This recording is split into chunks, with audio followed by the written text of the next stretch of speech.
we will turn it over to Guillermo. Thank you, Jill, and welcome everyone this evening or late afternoon, depending on where you are in the world, hopefully not early morning. I am very pleased to be able to moderate a fantastic panel. I will introduce them here in a second. I would also like to ask that my panel members, when they have an opportunity, to do what I am doing right now in the chat, which is to include their LinkedIn information in case you want to connect to them and follow up with them over time. Also, I think at this point, we can start with a couple of introductory points and intros, if I may. So first, let me just say that the topic tonight is around accountability in the cybersecurity environment, around critical infrastructure.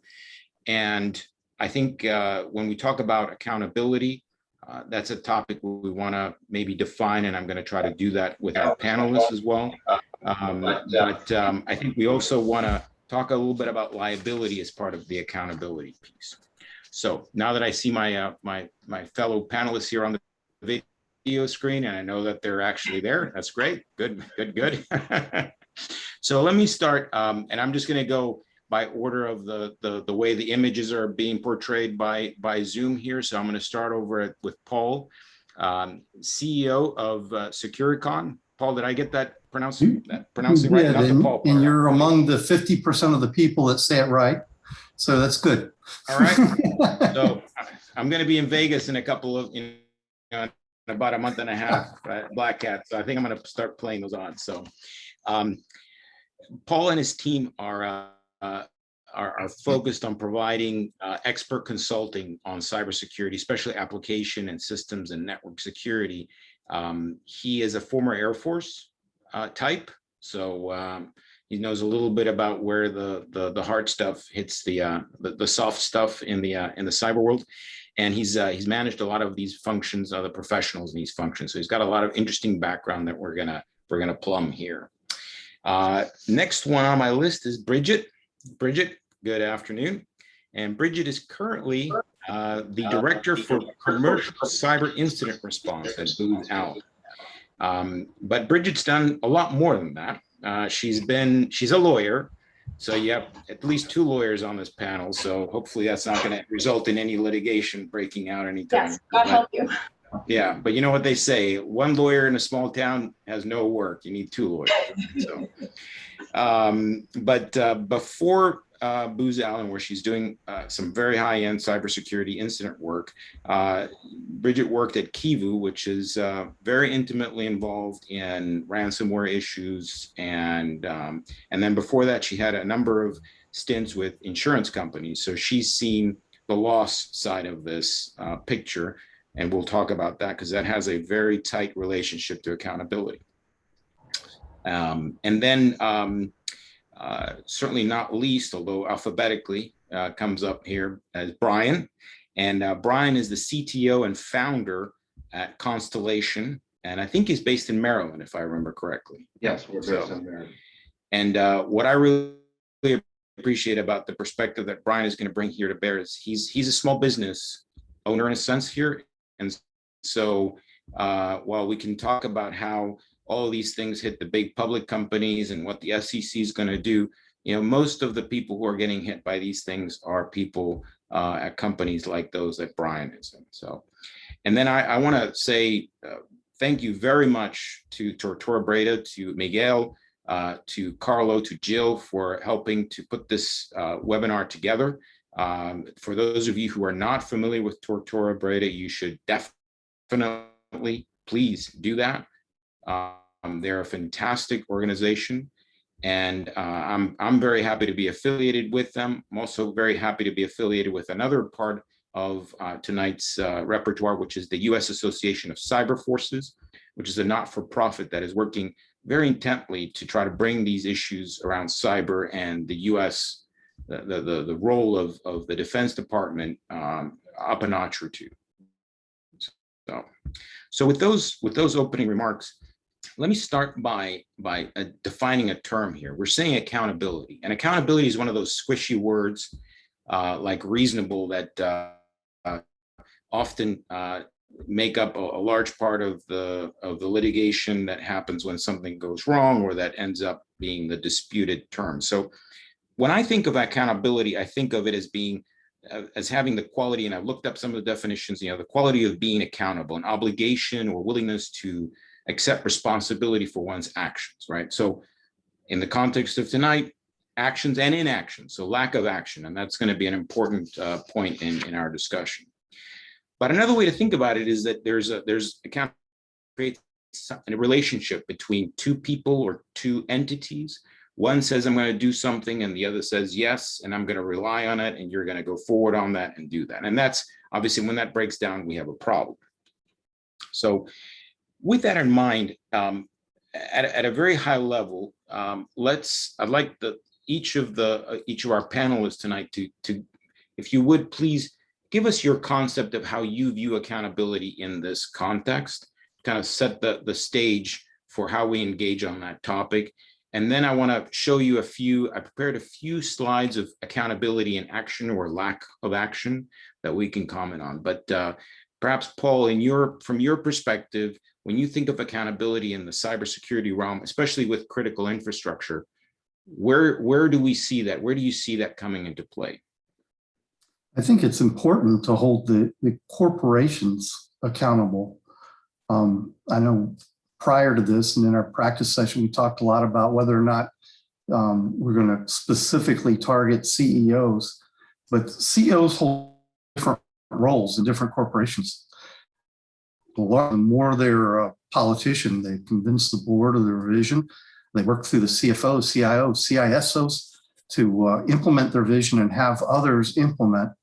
The danger run by specifically targeting a CEO is removing them through the results of a compromise, and then having the next CEO implement the exact same program. Our corporate attorney keeps reminding me that the goal of contracts as well as legislation is to promote good behavior and to discourage undesirable behavior. It's not a personal thing. So you hold the corporation responsible. The CEO and their senior executives are absolutely, their goal in life is to make their company successful. They'll make decisions that are appropriate to do that. And if something happens and they're removed, the board and the shareholders will hold the next folks accountable. If you target specific individuals, whether that's at a position or what have you, you're going to need to have, before you can levy penalties or legal sentence, you have to have investigation. Investigation has to be paired to, did they or did they not implement appropriate levels of controls? Without a framework, we're getting into the area of compliance, regulatory compliance. It's something that we all would like to probably ignore, but what it does is establish a common framework, a common level. My father-in-law would have called it a common lowest common denominator, but at least all corporations that have to meet it are establishing some level of controls. There's a lot of conflicting information. And for example, the Warwick Business School put out a study that said that following large corporations, following a major breach, most of the CEOs were not dismissed. In fact, within a year or several years, they were receiving large increases in compensation because their board has to promote them, has to express confidence to prevent the fall of the value of the stocks and encourage confidence in the stockholders. That same study said that over a period of time, their average CEO at a firm that had not been compromised, their income actually falls. It's interesting. But the key is that we need to hold the corporations accountable. The corporation, the board of directors and the stockholders will hold those senior executives accountable also. It will pass through. Let me read something here, and then let me see if Bridget and Paul and Brian will also touch on this accountability thing. This is something that was in Defense One, an opinion piece, and it started out as this: even as ransomware and other attacks grow in frequency and severity, America's corporations remain loath to spend money until they get hit. And the conclusion is here: many CEOs reckon that the certain cost of improving cyber defenses is greater than the unknowable future financial pain of post-incident cleanup. Paul, I think your points support that, I think, in some sense. Yes, and we've seen it throughout always. It's difficult to sell as a security professional. It's difficult to sell cost avoidance. Yeah. But partly, I'll let everybody else talk, but having teeth in legislation gives the internal executives the opportunity to fund controls that need to be in place. Bridget, from your perspective, having seen many of these incidents and having seen the way that insurance relates to them, your thoughts on that concept of accountability here? Well, I would say that accountability is shifting, right? So a couple of years ago, before ransomware became one of the biggest things, insurance companies would offer at low cost or no cost, like gimme proactive services. And I will tell you, because I was at a company that offered some of these service offerings, nobody took them up on it. The uptake rate was something like 2%, right?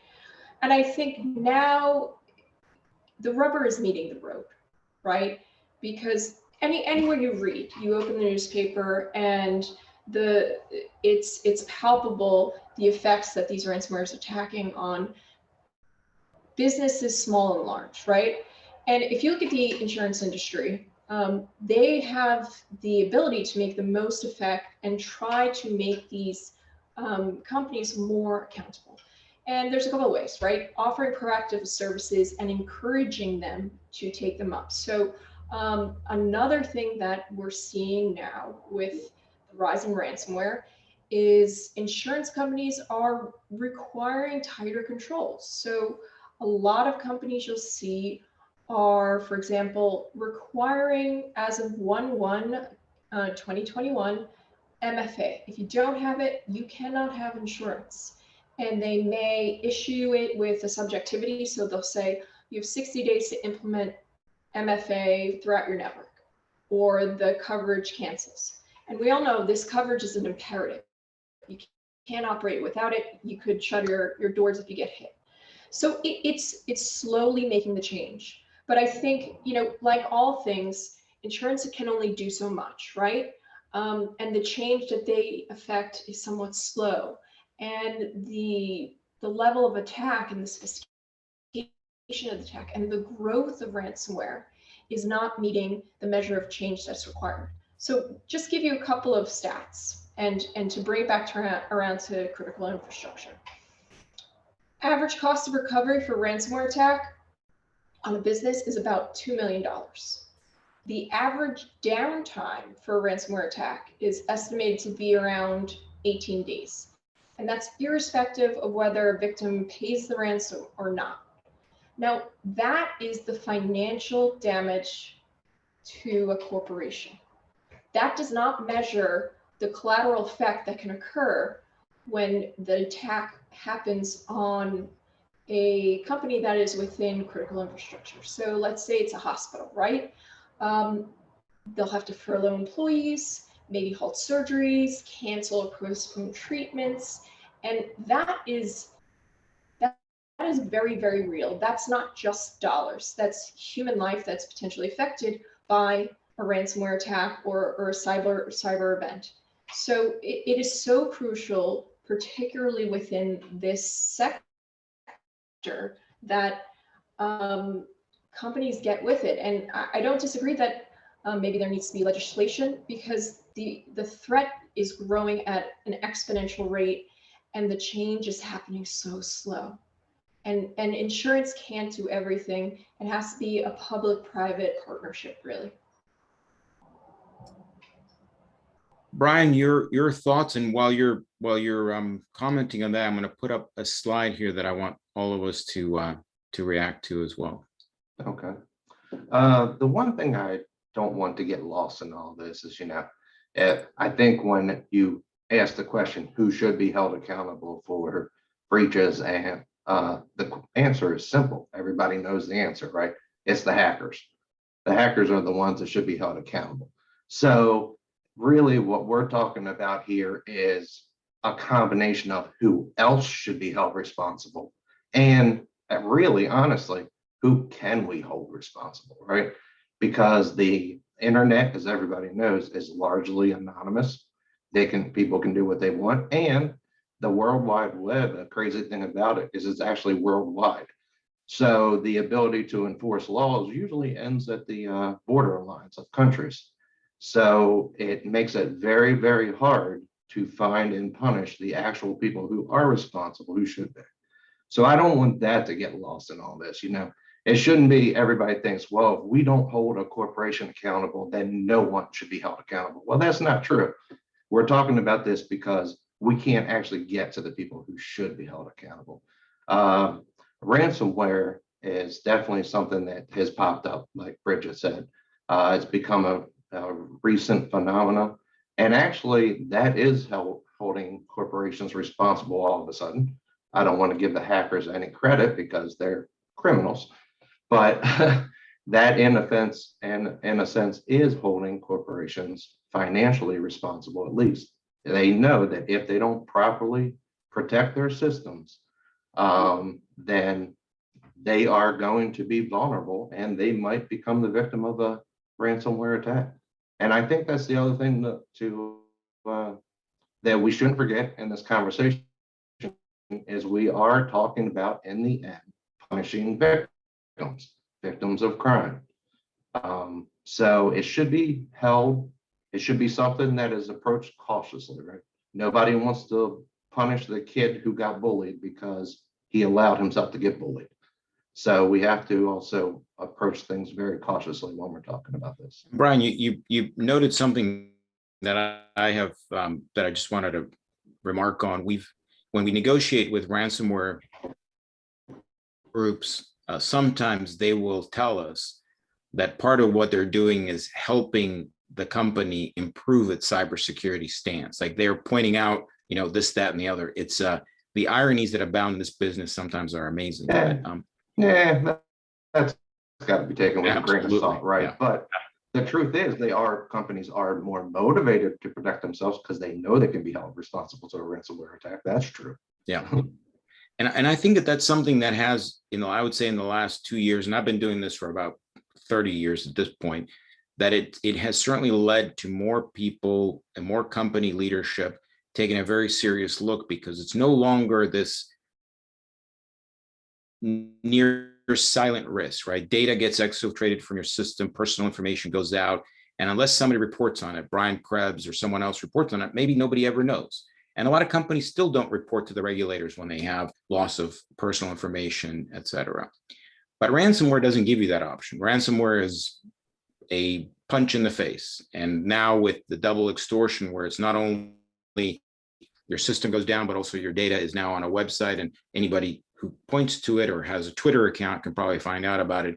It makes it very hard to keep it a secret. So I hope you can see the screen that I have up. This is the, because I wanted to, when I think of accountability, I think, what are you accountable for? What's the standard? What are we talking about? And there are some, not many, but I think there are some that are relevant. This is one that has been around since 2017. And it's interesting because when it first rolled out, I think a lot of people who were focused on financial services and insurance were wondering just how big a deal this was going to be. And it's still not as big a deal as some people, certainly as a lot of client alerts went out at the time. But it's a very interesting approach. I recommend it even to those not in the financial sector sometimes. But essentially here we have its responsibilities at the board. The board must approve the cybersecurity policy for the entity in question. And the CIO or CISO must report to the board at a minimum once a year, which frankly is, at this point, is really a minimum. And then there's a compliance certification. And I want to show you an excerpt from that language, right? That basically puts the board or the senior officer on the hook, that they're certifying that they're in compliance with this. And the regulation, the DFS regulation is fairly straightforward. MFA, what Bridget just mentioned, the multi-factor authentication's got to be in there. You need to have risk assessments. The basic things, the simple things that if you do them, about 95% of your problem goes away, right? And then you can focus on it 5% that's hard. So this is a model, right, that some people have looked at. And then there's the model when there isn't that accountability, right? And this is one of my, I often use this with boards. This is Yahoo when they were hacked, when they were breached, and this came out when Verizon was acquiring them. And it was, this was a pretty serious matter. This was a nation state threat actor that moved in and was in their system for more than 2 years. There was an independent board committee that studied this and made a number of conclusions. Failures noted in communication management. Now, the interesting thing is, whose heads rolled? Was it the CEO? No. Right? They did hold back a cash bonus. But in this one, it was interesting. The general counsel was the one who had to resign and left without any compensation. It's an interesting case study for accountability. But when you really look at this one, it doesn't send a very resounding accountability message necessarily, because it didn't go all the way to the top, and arguably it's the CEO that has responsibility. When you look at something like this, Bridget, what's your thought about a Yahoo-like situation today? Well, I can tell you, so publicly traded companies will report in a couple methods. The most common would be an 8K, right? And what we're seeing now, as opposed to back in 2015 when the Yahoo thing came to fruition, is that 8Ks are being filed almost 150% more. And they're not just saying, as they did in the past, that there's some cybersecurity incident. They are detailed. They say there is a ransomware incident. We expect X number in business interruption, and they're very forward. I think that there is an expectation that there will be some enforcement actions with the SEC, and they're preparing or trying to get out ahead of it, so that those who invest in their company can know and are adequately informed, and the public is adequately informed. Another thing that I think could be or should be looked at a bit more is Sarbanes-Oxley, right? Not exactly designed for cybersecurity, but Section 404 does require internal controls around cybersecurity, and it requires for publicly traded companies to establish, maintain, and validate internal controls around financial information. Okay, and that is so important. And really, I think for those who fall under the Sarbanes-Oxley, it provides a framework of control that maybe other companies who don't have to abide by it don't have. And I think more and more what we see in Yahoo was one of the beginning. Ransomware now is everywhere, and it's frequent. And we're seeing more and more companies are aware of it, taking precautions to appropriately report it. And I don't know, I think we're going to see now, for example, Colonial. CEO of Colonial was called before Congress to answer for its security deficits. I think accountability is on top of the public mind, and it is going to be answered for in the future where maybe it wasn't a bigger concern in the past.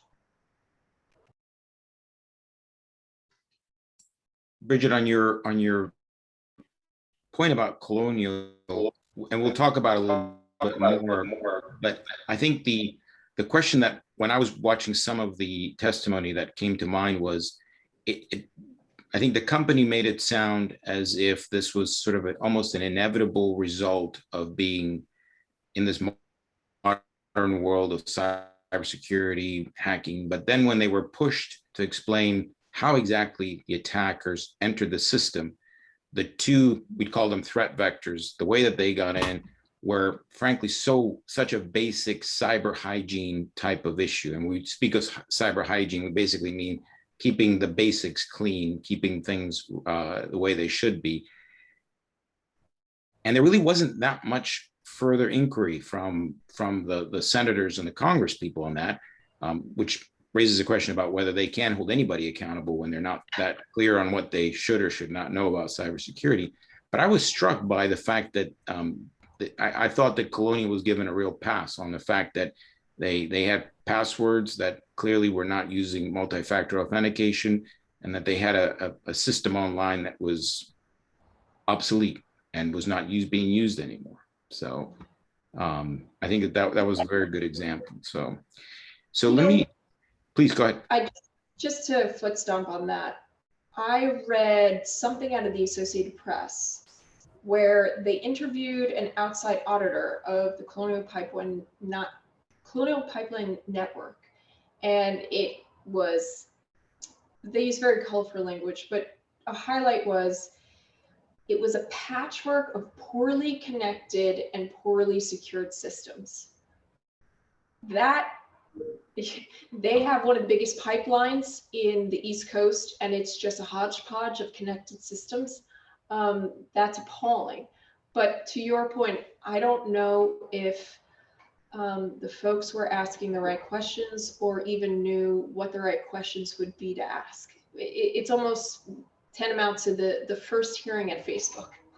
But they'll get there. People evolve because you have to, right? Yeah. No, that's a very good point. And when I think of the way that the SEC holds companies responsible is because they're protecting the shareholders, right? At least that's the theory behind most of the SEC's work. Should we be thinking though for something, because we're focused on critical infrastructure here, the shareholders are one thing, the people who depend on that critical infrastructure, and that's the four of us and everyone else on this webinar, right?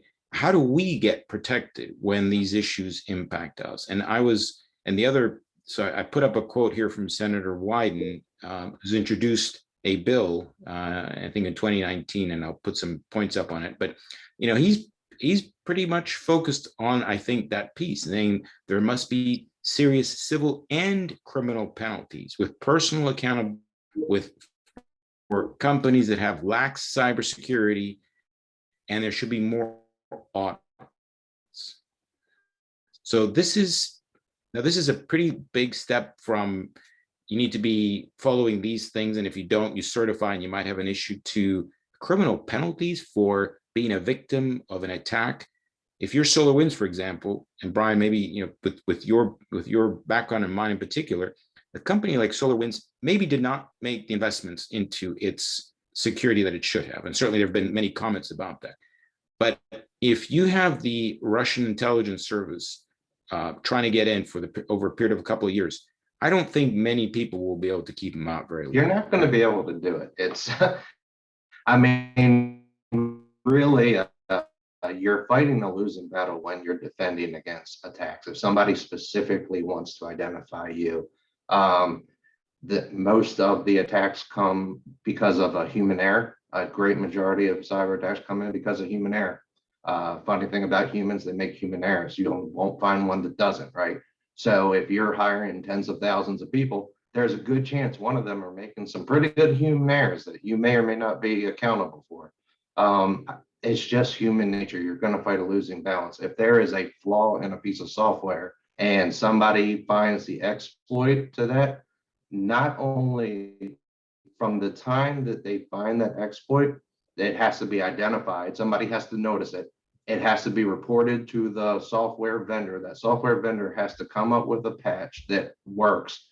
They have to put it into a patch, release it to the world. The world has to download it, and then they have to apply it to all of their systems, including these ones that never get updated as they're on it's very, very difficult. And that entire time, from some smart person out there found this little flaw in the code, you have probably, I think it's like 280 days before it could possibly be patched, that they could be exploiting that. It's a losing battle. I'm not saying that nobody ever wanted to come off that way, because absolutely there are situations, and I'm not sure if Colonial is one of those or not, where the weakness is identified, it's reported up, and then they still choose not to do anything about it. Well, now you're talking about a situation where somebody actively did do something that contributed. But passively doing something to contribute, you have to be careful. That's not something that anybody's punished for in this country for that, right? That's not something that we do. So we can't just punish somebody because they didn't have a patch that didn't exist on their system and it released 100 million users' informations out to hackers. It's going to happen. Paul, do you have some sense, if you were advising Senator Wyden, and I'm going to ask all of you this question, what kinds of points, what kinds of priorities would you identify as those where you would establish some accountability for a CEO? Not necessarily criminal, but civil. Is there, what's the basis on which you would establish that? And especially when you're thinking of a large company. Yeah, it has to be based on have they applied some appropriate level of effort, of resources? Have they, so it's a lot easier, especially if you're running for office next term, as any senator is. It's easier to create a target of an individual in people's minds. A CEO is an individual. And I'm not just defending CEOs. I'm one, but the corporation has to be held responsible regardless of who's there in that spot. That includes holding the CEOs responsible also. And yes, civil penalties, criminal penalties, I'm all for it, but you have to have a measuring stick. You have to be able to say, did this person and company, did they implement a program that was at least up to minimum standards? And if there's no minimum standard, there are in some places, in some industries, there are some level of compliance requirements, but there's no universal method of saying, did this corporation implement some degree of effort into preventing an attack? Brian was talking about even if things are implemented and there might still be, because the nation state hackers are not even advertising. You don't have that 180-day window to patch. The first time you know that there's a hole, there's a massive attack that's been successful throughout the infrastructure because they don't advertise the holes. They don't brag on them. So, yeah, I said before, any criminal penalty is, or even civil penalty, legislative fines have to be determined based on some framework that the corporation needs to meet. So if we're looking at something like critical infrastructure, there's certainly a lot of different frameworks out there, and depending on whether it's on the electric grid, pipelines are a little bit different. Hospitals have, depending on the state regs, there's a variety of different ways one can be judged. But does it make sense that we start heading towards something like the New York DFS regulations, where the board has to be hands-on with these things, not because of the business risk, but because of a regulatory risk, And then they have to certify that they have done the things that that framework requires them to do, obviously with some amount of, some reasonableness, right? Because there's always going to be some gray area. But is that something that we should be thinking about? I definitely think so, because you said it earlier, but the focus, well, we were talking about SEC, but the focus of SEC, the focus of the board is to protect the investments of their investors. The regulation has to protect the consumers that and rest of the country that make use of critical infrastructure. So if it's, Fred's shoe store over here that's not going to impact the rest of the world, that's one thing. If it's a pipeline, power company, oil and gas, critical infrastructure or financial infrastructure, there needs to be regulatory requirements that create a minimum essential or a minimum level of controls. Brian, your thoughts on that question? Whether we have standards, whether we need standards to help boards and CEOs know what it is that they're supposed to be doing. I think we absolutely, yes. I mean, how many people in this world or in our country even cybersecurity smart, right? This is not something that every CEO out there understands what every type of attack is and how to defend from it. That really, without the guidance from a standard of saying, at the very minimum, you have to do this, this, and this, and this. How do you know that somebody's not, keeping up with it? How did they know? If they weren't willfully breaking whatever the rules were, you can't hold them accountable to that, right? If you just say, go and make your stuff secure, well, what does that mean to somebody who doesn't even work in the computer field, right? I'm sure, like, even amongst this panel, as intelligent as everybody is, we probably all have different ideas of what that means. So there certainly does need to be a standard out there if you want to hold people accountable to that. And I thought, Bridget mentioned at the front end that with insurance policies, you often get some really nice resources to go along with them. And the uptake on those, I think you said, Bridget, was 2%. That's amazing at pitching clients to say, would you like to spend X to do the risk assessment or 100X to deal with the consequences? Not many go for the first option, which, and that's, and I think, but I'd like your all of your considered views on this. I think that's because we still have an environment where people don't think this is going to happen to them, or if it's going to happen to them, it's not really going to impact them in a Colonial Pipeline kind of way. Because I think if a CEO had a crystal ball, and that headline that he could see or she could see a year from now had the name of their company, ransomware, shut down, president being briefed on it, right? I mean, how many CEOs want the president briefed on the fact that the company stopped working? They probably would do something about it, right? But something is keeping people from taking that clear problem and acting on it. Your thoughts, please. Yeah, I don't know if it's human nature or the fact. I think what it really comes down to is funding, right? When I was in claims and settling various different kinds of actions, I used to tell the people involved, corporations tell you, apologize by offering you money. They're never going to say sorry. And corporations show interest with their investment. So I think corporations want to have platitudes that they're secure, right? And corporations want to be business friendly. And I think what needs to happen, aside from the regulatory framework that I think is a good idea, because there's always carrot and stick, right? With corporations and accountability, I think there needs to be a public and business accountability. So business to business, I'd actually like to see, can I is there a scorecard I can see of your security? If you're going to take my information and you're going to handle my my things or be my network, what is your security posture? Tell me what that is.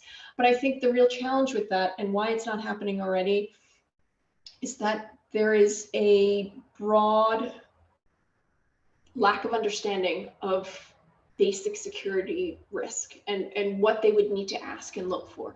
So I think, honestly, coming back to the original question, if there was a framework that consumers and businesses could rely upon and hold their peers and other businesses accountable and say, show me your score, right? So say it was like, you know, the DoD has a CMMC scoring, and they require all those who do business with it to have their processes and procedures scored and to show it. So what if there was something like that for commercial businesses that, you know, do business in America, full stop, and you could show your score and you could trust that audit score and understand the security posture and choose or not choose to do business and make it a contract imperative. I think that would make the change more than criminal, because, you know, it goes back to no one thinks they're going to be caught until they are. It's feeding more of, it doesn't make us money, so we can't invest in it. But if it makes us lose money because we can't do business, we're going to have to invest in it. And that's the way American corporations work. So it has to be a business to business thing, and it has to be widely. I'd like to tag onto that, but comparing themselves to each other, contractors, but all 50% commercial, doing business mostly in critical infrastructure. And the number one question we get asked, or did get asked in the past, from senior management is, how do I compare next to my peers? So much so that our standard executive summary now includes a section on that. Based on our experience, how do you fare next to your peers? And it's important for them to know that.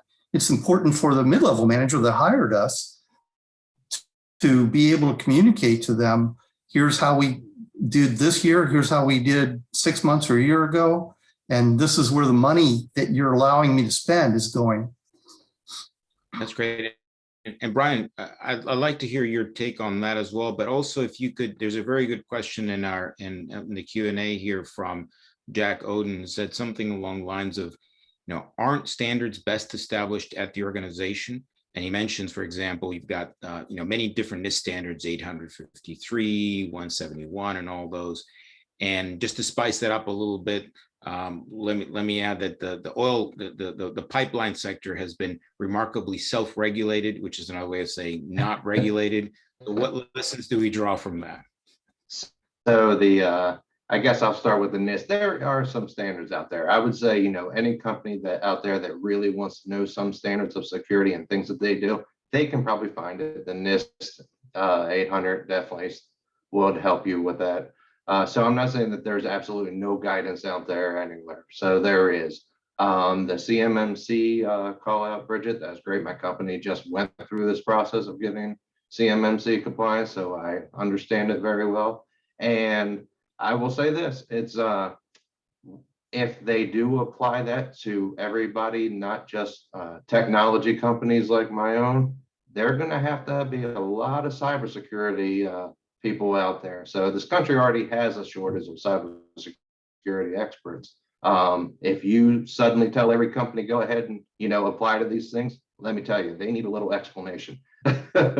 even people with technical backgrounds, you will get lost in those. So the simpler you keep them, the more cybersecurity experts are out there. That would make all these things. But that would be a great suggestion, to have a minimum standards and scoring system, so that people can brag about it and perhaps give themselves a nice little financial reason. You know, if a company brags about being, you know, we are the best in this and we have the highest score, more people will go to them because they know their data will be safer. So that there's a financial thing that they actually will listen to. And Brian, I think I noticed that the CMMC scars on your forehead. Yes, True. yes, it is. It is not a pleasant It's not a process to go through, yeah. but we suffered and came out on the other side. So. But I think I think it is a certainly for all of our audience, it is and there's some great basic presentations on CMMC, but I think it does form the basis for a kind of program, certainly for critical infrastructure. And I think, we are focused here on critical infrastructure, which I think because of the many dependencies in our economy on those critical infrastructure, and it's 16 sectors, there are a lot of different entities there besides energy.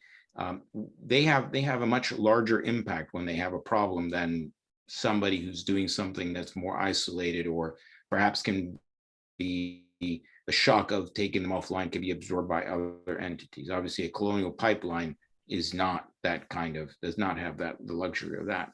But when I think of the accountability, I also like the idea. I think, Bridget, I think Brian, you also mentioned it. There should be a benefit to doing the right things, right? And Bridget, from your side, the insurance policy of a company that's doing the things that it should be doing, just like if I stop smoking, cut back on alcohol, don't drive without a seatbelt, presumably my insurance should be lower than if I still engage in those. I never engage in those activities, but that should be reflected in something, in some benefit to the company. But is there some other way in which the benefits could be? Should we have more tax benefits, more incentives for companies to do the right thing in this area? Not to get political. I mean, I think corporations enjoy quite a few tax breaks, but if the government wants to put its money where its mouth is, that is one way to incentivize companies to do the right thing. Give them a tax break for meeting X standards. I think, that could be abused, so it has to be tightly regulated and very clearly asserted. So the framework really has to make sense, but that could be a way. I think from an insurance perspective, right now, what we're seeing is really interesting things that more and more, the more secure you are, the lower your rate will be. And they will give you a premium credit at many companies if you do certain proactive measures. So if you go out and you get a pen test and you share that with your insurance company, they will lower your rate, provided that everything is good and you remediated any issues that were found. And that's good. That's a healthy commercial environment where you're getting financial benefit from your business partner or your risk management partner for doing the right thing. But honestly, solving this issue it's going to be multifaceted. There's going to be no silver bullet to change the course of corporate behavior.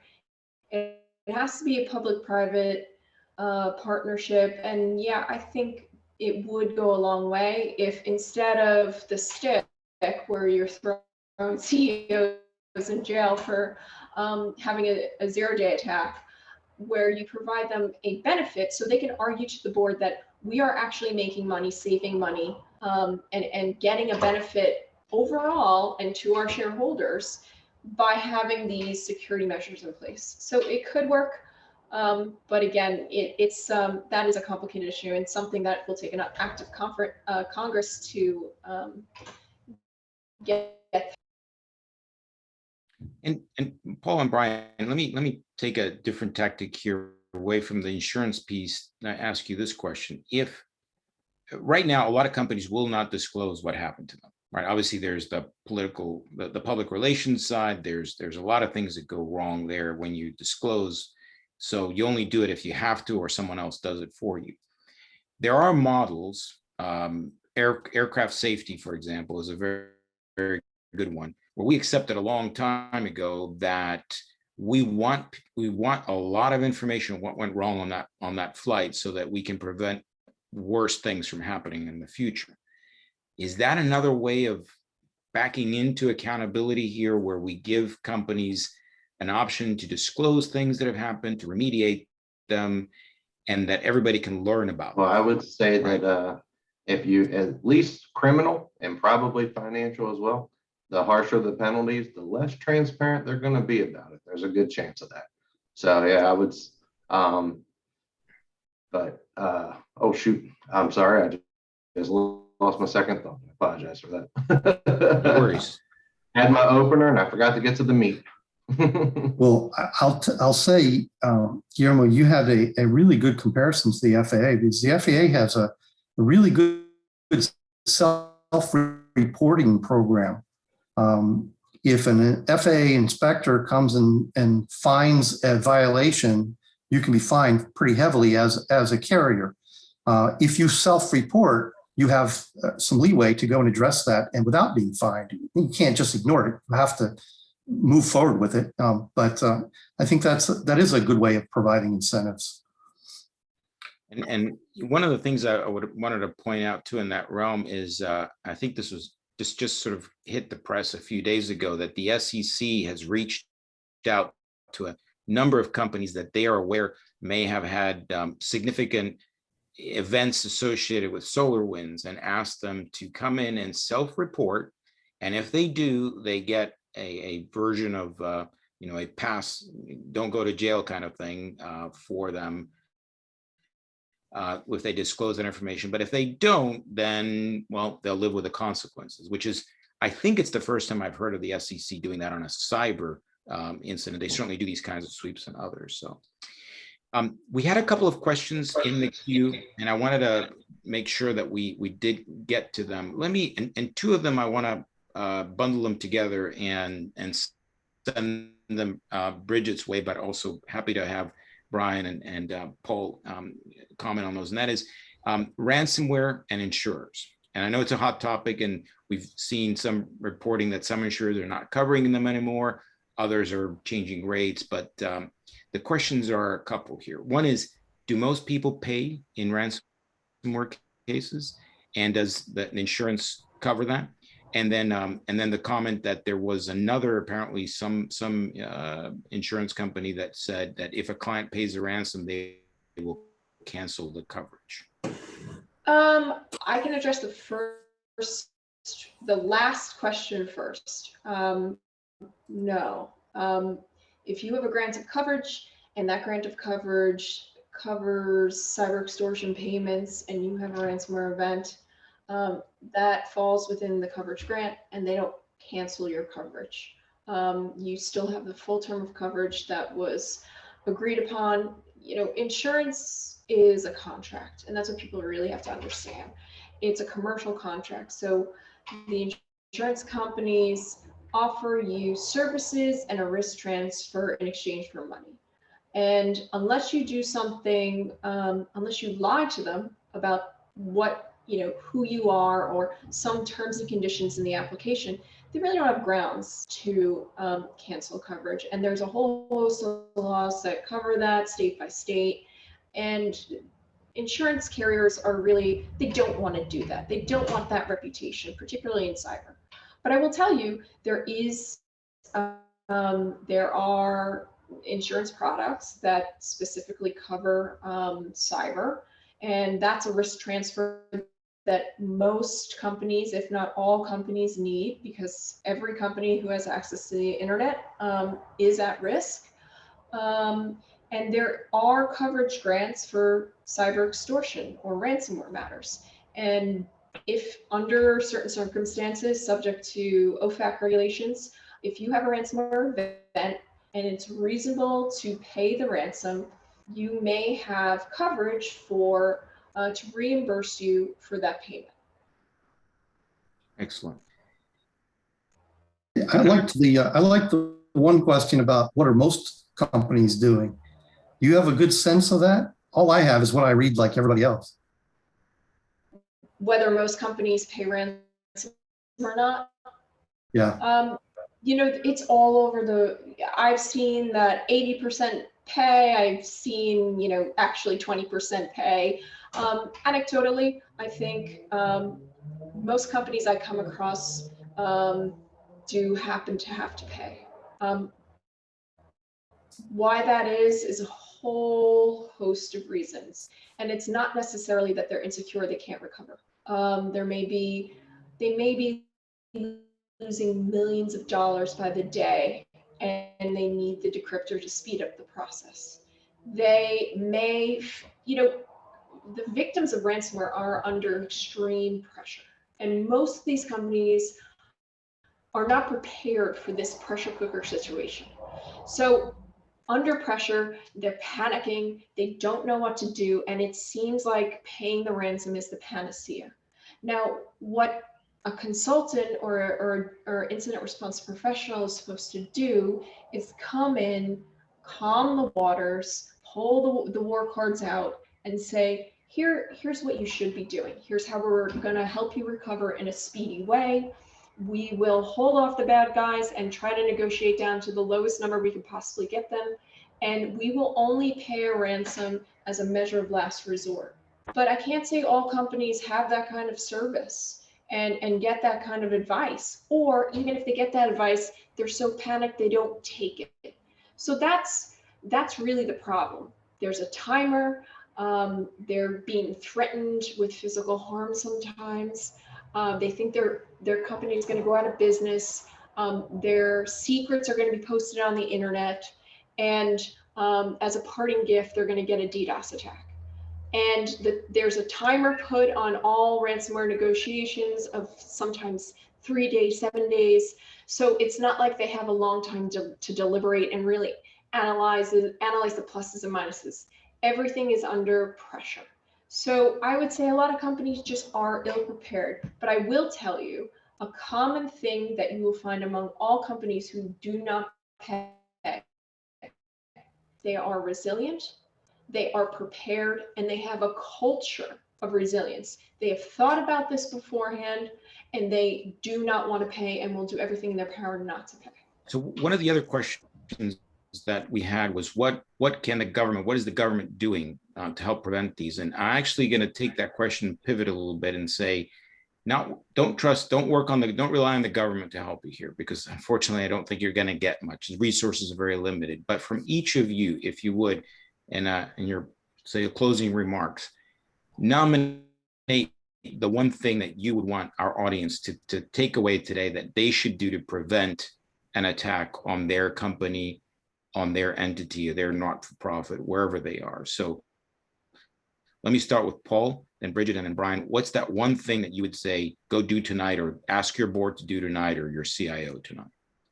I think that all of us at different times talked about putting the elbow grease into good cyber hygiene and the having a comprehensive program. The CISA has guides for small businesses. If it's a small business, you don't have the same resources. It's putting the work in ahead of time in order to avoid the issues. Bridget? So I'll tell you a couple of things. One, you got to contract the attack surface. So there's 3 ways that ransomware get in: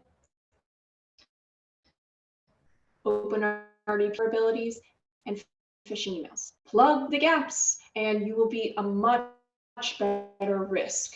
The other thing too is be prepared. These things can happen even if you plug all those risks, or someone just accidentally hits a phishing email, right? It's human error. So be prepared. Say, okay, what is our disaster recovery plan? Do we have something we can spin up and maintain business continuity? Don't be a victim. Be proactive and take control of crime. Lock your front doors and be aware. So that's what I would offer to folks. Brian? I'll actually piggyback on the phishing thing. A great majority of the attacks that happen, they are phishing attempts, spear phishing attempts. It's funny, I was looking up a couple of stats for preparing for this as I would. And it said that one of the stats said that 88% of the organizations and across the country, I assume, experience spear phishing attacks. So I laughed and I was like, that's because 12% of them don't know what it is. That's pretty much, it happens all the time. It's going to happen to every single one of us. And what is the solution to that? Educating your people. It's that simple. A 5-minute video of this is what it looks like. Don't click it, people.